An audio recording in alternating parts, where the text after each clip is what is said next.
Would you like to be the President of the United States? I really don't believe I would run it, but I would like to see somebody as the President who could do the job, and there are very capable people in this country. Why wouldn't you dedicate yourself to public service? Because I think it's a very mean life.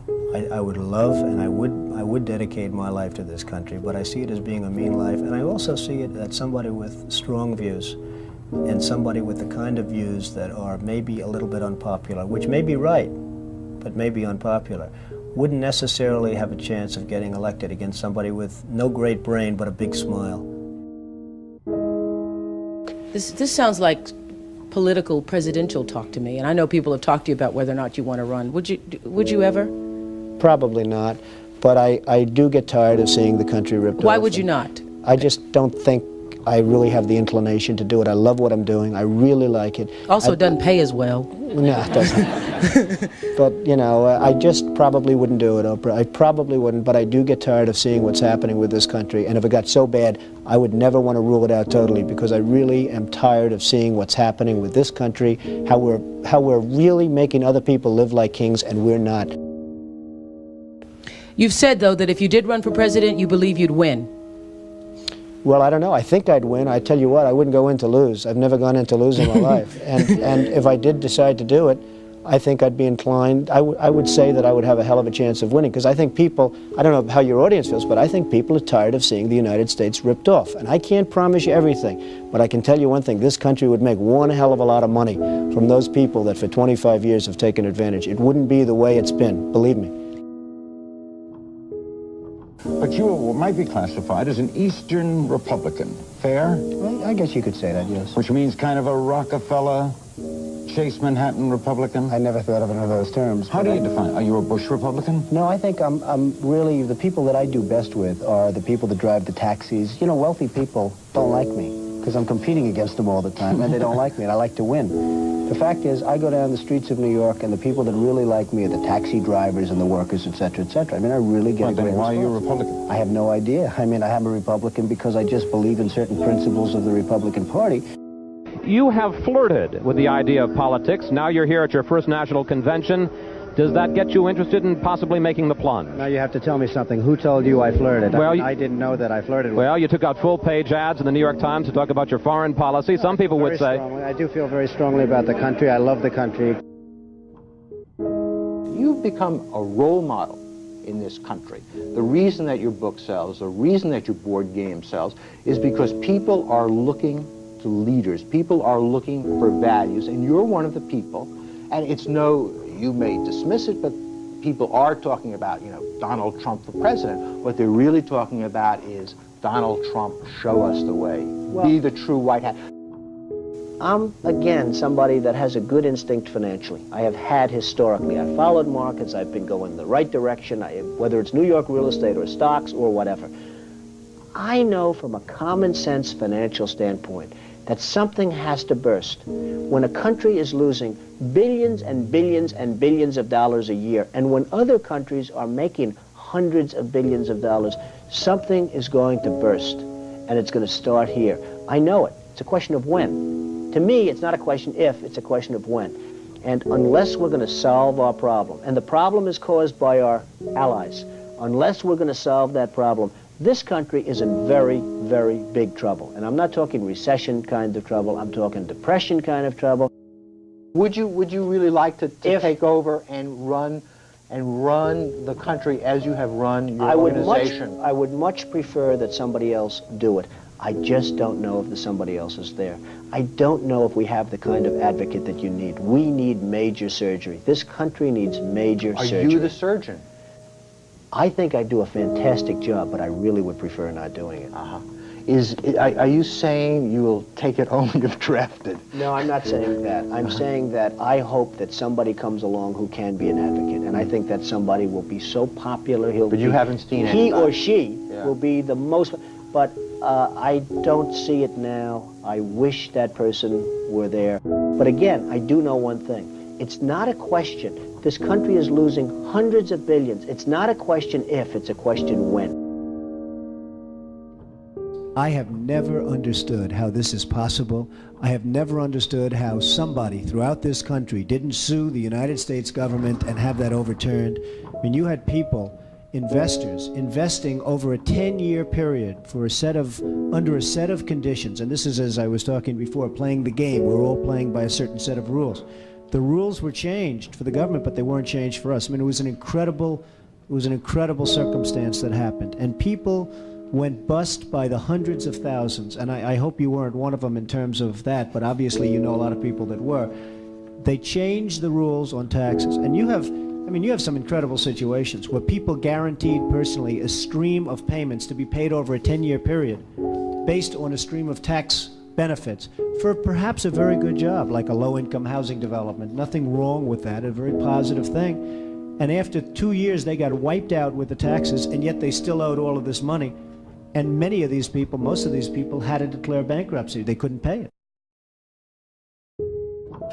I deal with foreigners all the time. I deal with foreign leaders all the time. I know many of the foreign leaders probably better than a lot of the so-called candidates that are running on the Republican and Democratic tickets. I think I'd get along very well with them.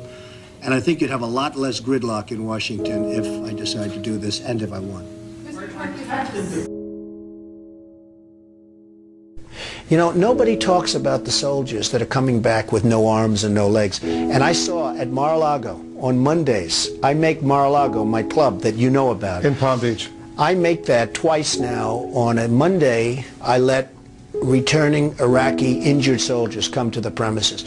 The most beautiful people I've ever seen, but they're missing arms and legs. They're with their wives, sometimes they're with their girlfriends, and the tears are coming down the faces of these people.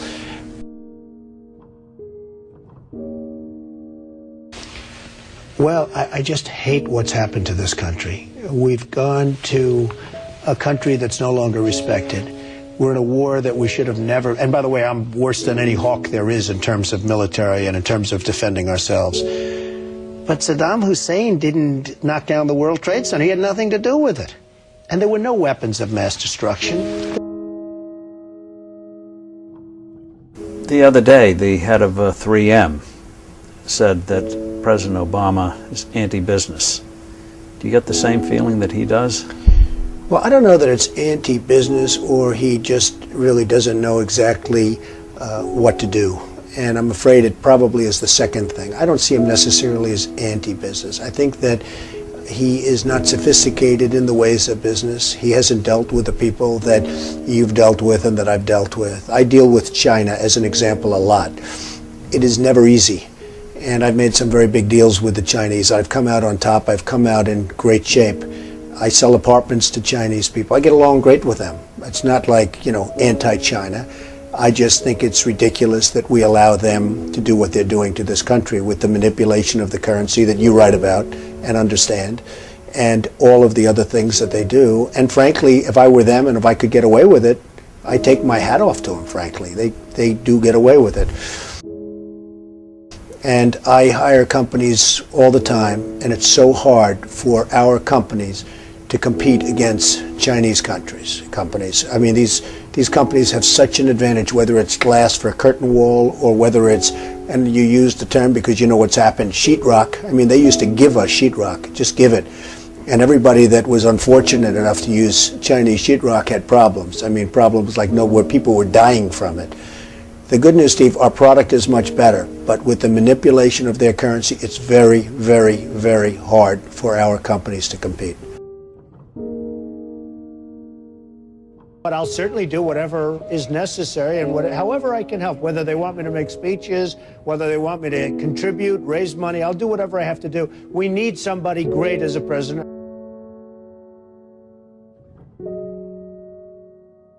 I know that you were mentioning that Aaron and I did a kind of an interesting video not that long ago in August about how things have fallen apart. But at that point, the only people who were saying it were us and you. I was saying it a long time ago. And frankly, they're talking about 50 basis points.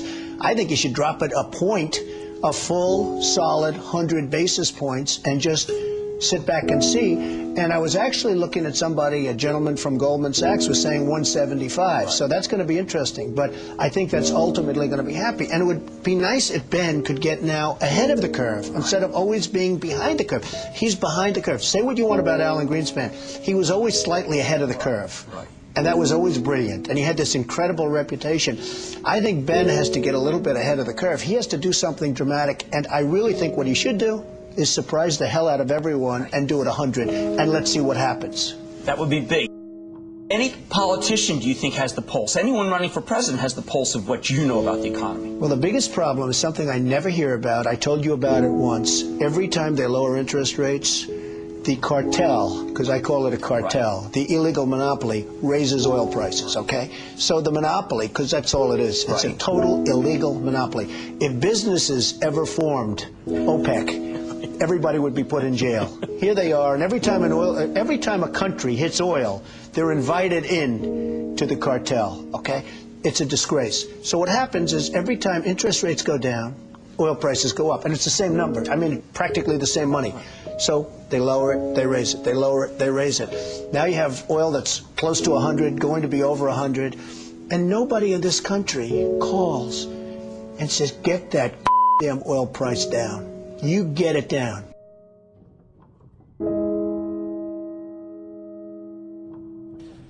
But I have to tell you that our country is in serious, serious trouble. We owe $17 trillion our debt. How do you pay off $17 trillion? Nobody ever heard the expression a number of years ago. The word trillion. We have debt that's beyond belief. We have deficits that nobody can even comprehend.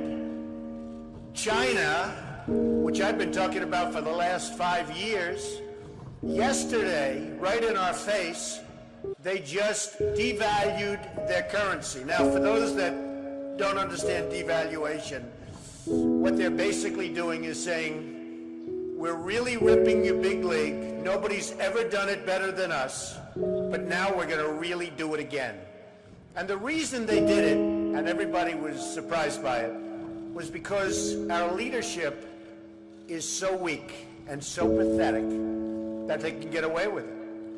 And believe me, they're taking our jobs, and they're taking a big league. And China's not the only one. You look at other countries, they're all doing the same thing. They have no respect for our leader, and frankly, they have no respect any longer for our great country. And it's so simple to solve. What we need is a strong economy. What we need is jobs. Now, you hear these phony job numbers, 6.7%. The 6.7% is probably 21 or 22% real numbers. When you give up looking for a job, it's like they consider you employed. It's amazing. They changed this. You know, in the old days, if you had people that couldn't find work, they couldn't find work. Today, such a huge number. Now you look at what's going on with Afghanistan. You have Karzai that's treating our president like he doesn't even exist. So they make a deal, and I'm not advocating stay, because frankly, I want to build this country. I want to build these schools. I don't want to build a school in Afghanistan, a road going to the school, watch it get built up and then blown up 4 times, and they keep rebuilding and rebuilding, and you go to Brooklyn, New York, and you can't have schools. You go to Iowa, you can't. You go to wherever you go, and you can't have schools. Because we don't have any money, because we're spending it in other places where, frankly, they don't want us, and I don't want them. And it's amazing.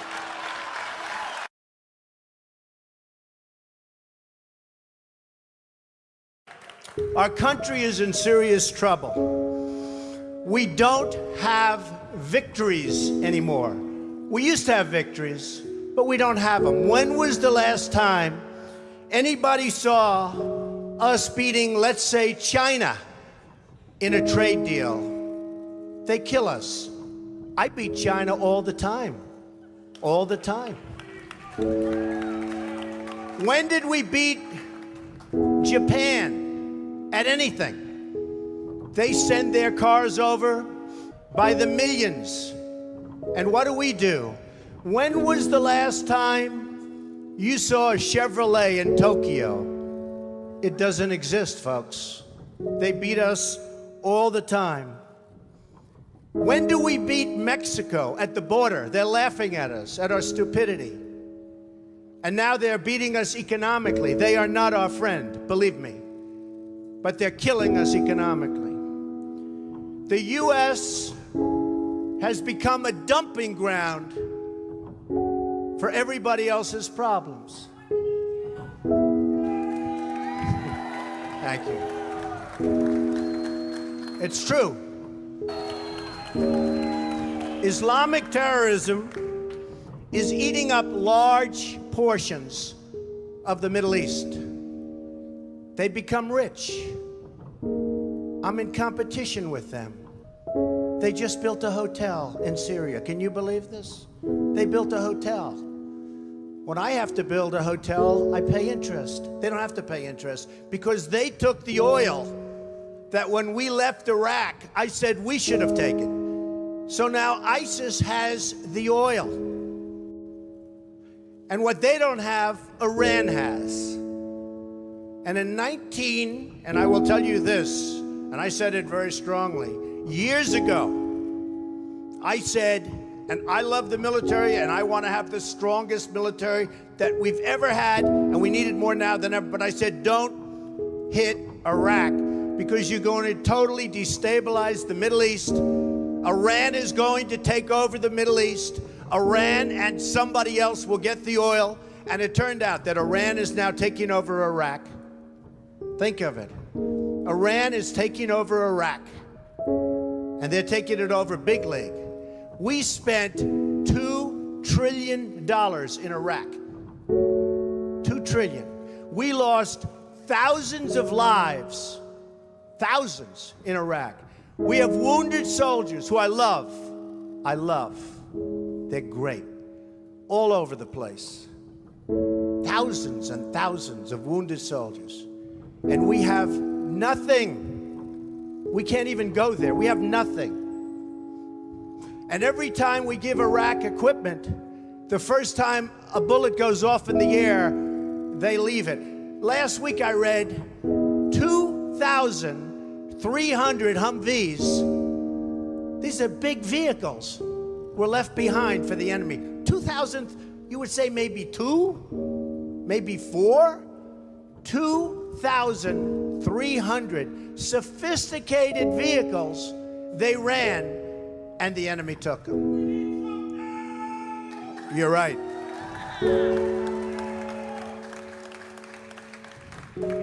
Last quarter, it was just announced, our gross domestic product, a sign of strength, right? But not for us. It was below zero. Who ever heard of this? It's never below zero. Our labor participation rate was the worst since 1978. But think of it, GDP below zero. Horrible labor participation rate. And our real unemployment is anywhere from 18 to 20%. Don't believe the 5.6. Don't believe it. That's right, a lot of people up there can't get jobs. They can't get jobs because there are no jobs. Because China has our jobs and Mexico has our jobs. They all have our jobs. But the real number is anywhere from 18 to 19 and maybe even 21%. And nobody talks about it because it's a statistic that's full of nonsense.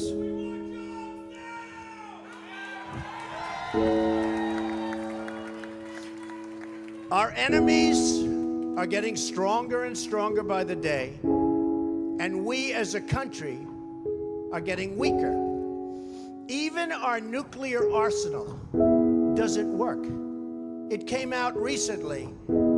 They have equipment that's 30 years old. They don't even know if it worked. And I thought it was horrible when it was broadcast on television, because boy, does that send signals to Putin and all of the other people that look at us and they say, that is a group of people, and that is a nation that truly has no clue. They don't know what they're doing. They don't know what they're doing.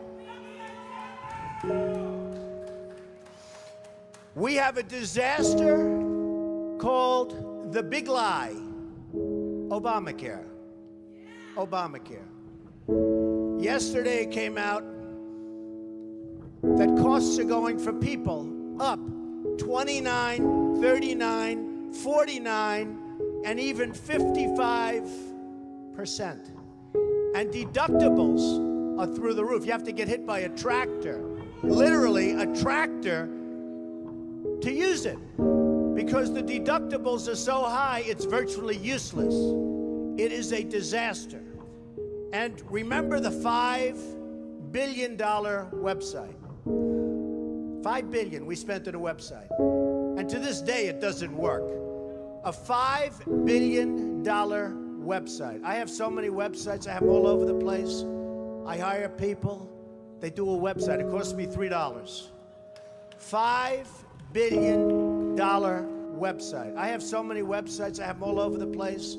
I hire people. They do a website. It costs me $3. $5 billion website.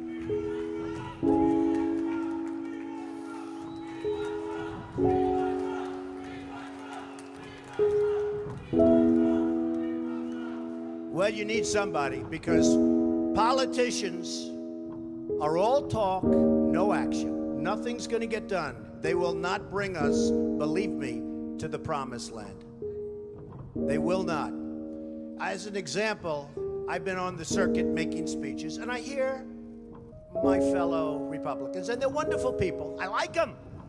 They all want me to support them. They don't know how to bring it about. They come up to my office.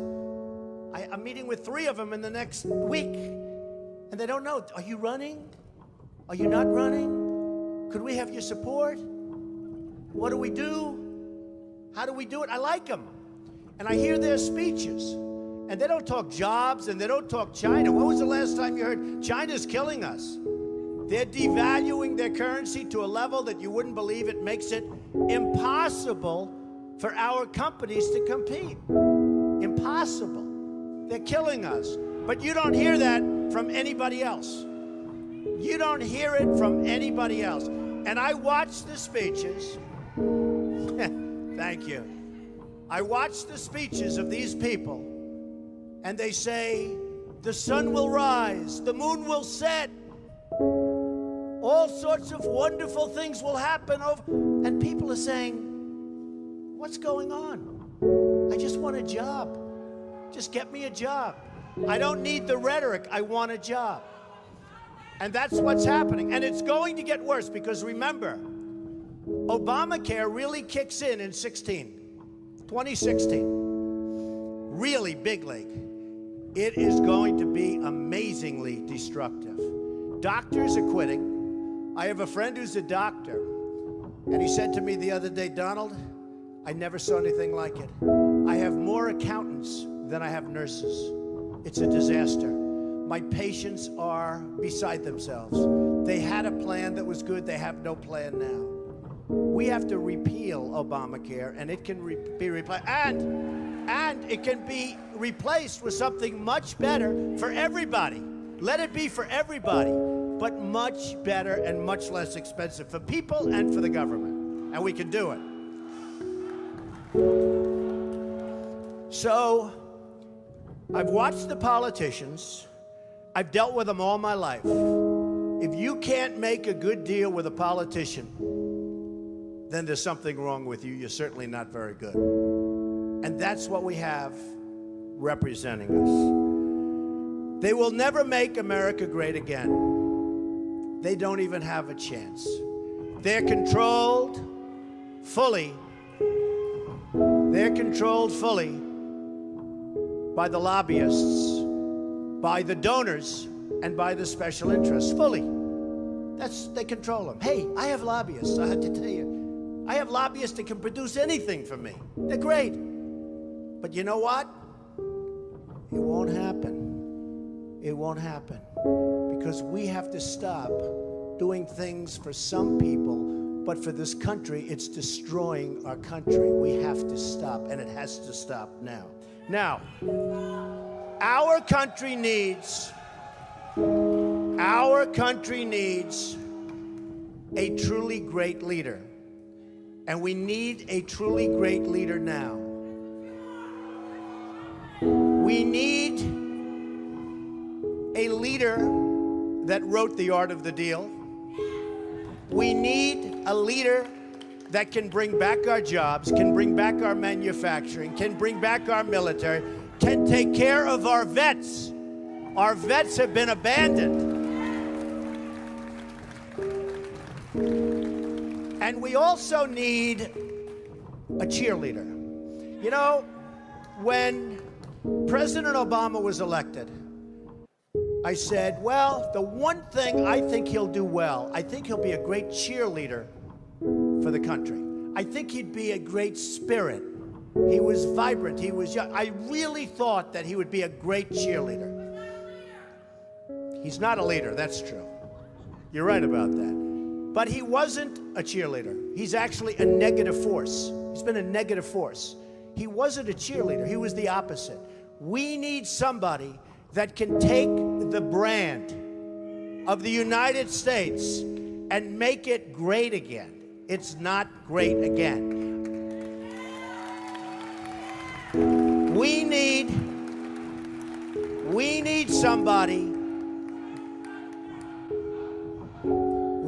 somebody that literally will take this country and make it great again. We can do that. And I will tell you, I love my life. I have a wonderful family.